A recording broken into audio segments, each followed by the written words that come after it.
कांशीराम जी का जन्म 15 मार्च 1934 पिरथीपुर बुंगा ग्राम पंजाब में हुआ था और उनकी मृत्यु 9 अक्टूबर 2006 को 72 वर्ष की आयु में नई दिल्ली में हुई। वर्ष 1958 में बीएससी स्नातक की पढ़ाई पूरी करने के बाद कांशीराम साहब की नियुक्ति सहायक वैज्ञानिक के पद पर पूना में हो गई थी। डीआरडीओ पूना में नौकरी के दौरान वाल्मीकि समाज के एक व्यक्ति दीना भाना ने जाति का विनाश नाम की एक पुस्तक जिसे डॉक्टर बी.आर. अम्बेडकर ने लिखा था, सर कांशीराम को पढ़ने के लिए दी, जिसे कांशीराम साहब ने एक ही रात में 3 बार पढ़ा, जिसने उन्हें झकझोर कर रख दिया। उसी सर्विस का दौर था जब कांशीराम साहब ने पहली बार जातिगत भेदभाव का अनुभव किया। उन्होंने ऑफिस में देखा कि जो कर्मचारी डॉक्टर आम्बेडकर का जन्मदिन मनाने के लिए छुट्टी लेते थे, उनके साथ ऑफिस में भेदभाव किया जाता था, जिसके बाद कांशीराम इस जातिगत भेदभाव को खत्म करने के लिए 1964 एक दलित सामाजिक कार्यकर्ता बन गए थे। कांशीराम साहब ने सरकार की सकारात्मक कार्रवाई की योजना के तहत पुणे में विस्फोटक अनुसंधान और विकास प्रयोगशाला को था। उनके करीबी लोगों के अनुसार उन्होंने यह निर्णय डॉक्टर आम्बेडकर की किताब एनिहिलेशन ऑफ कास्ट को पढ़कर लिया था। कांशीराम को बी.आर. अम्बेडकर और उनके दर्शन ने काफी प्रभावित किया था। कांशीराम साहब ने शुरू में रिपब्लिकन पार्टी ऑफ इंडिया का समर्थन किया था, लेकिन भारतीय राष्ट्रीय कांग्रेस के साथ जुड़े रहने के कारण उनका उससे मोह भंग हो गया था। इस कारण उन्होंने 1971 में Akhil Bharatiya SC, ST, OBC और अल्पसंख्यक कर्मचारी संघ की स्थापना की, जो कि बाद में चलकर 78 में बामसेफ बन गया था। बामसेफ एक ऐसा संगठन था जिसका उद्देश्य अनुसूचित जातियों, अनुसूचित जनजातियों, अन्य वर्गों और अल्पसंख्यकों के शिक्षित सदस्यों को अम्बेडकरवादी सिद्धांतों का समर्थन करने के लिए राजी करना था। बामसेफ न तो एक राजनीतिक और न ही एक धार्मिक संस्था थी और इसका अपने उद्देश्य के लिए आंदोलन करने का भी कोई उद्देश्य नहीं था। सूर्यकांत वाघमोर कहते हैं, इस संगठन ने दलित समाज के उस संपन्न तबके को इकट्ठा करने का काम किया, जो कि ज्यादातर शहरी क्षेत्रों, छोटे शहरों में रहता था और सरकारी निकायों में काम करता था, साथ ही अपने अपने अछूत भाई बहनों से भी किसी तरह के संपर्क में नहीं था।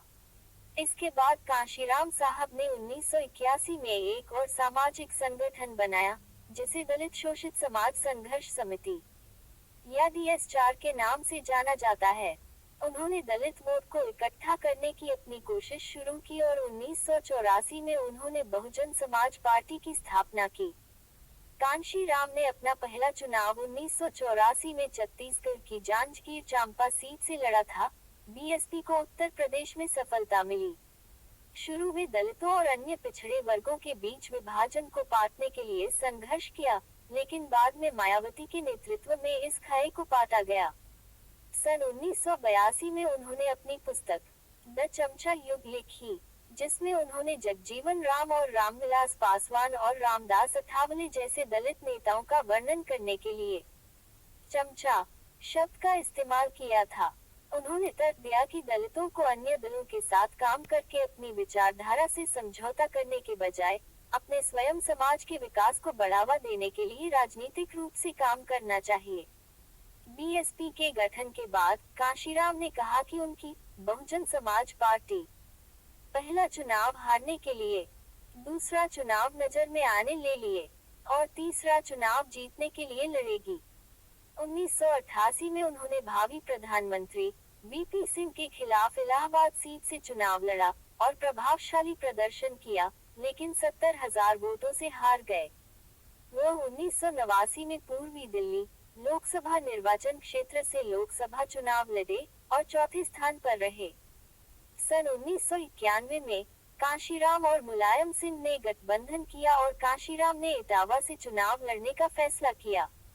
कांशीराम ने अपने निकटतम भाजपा प्रतिद्वंद्वी को 20,000 मतों से हराया और पहली बार लोकसभा में प्रवेश किया।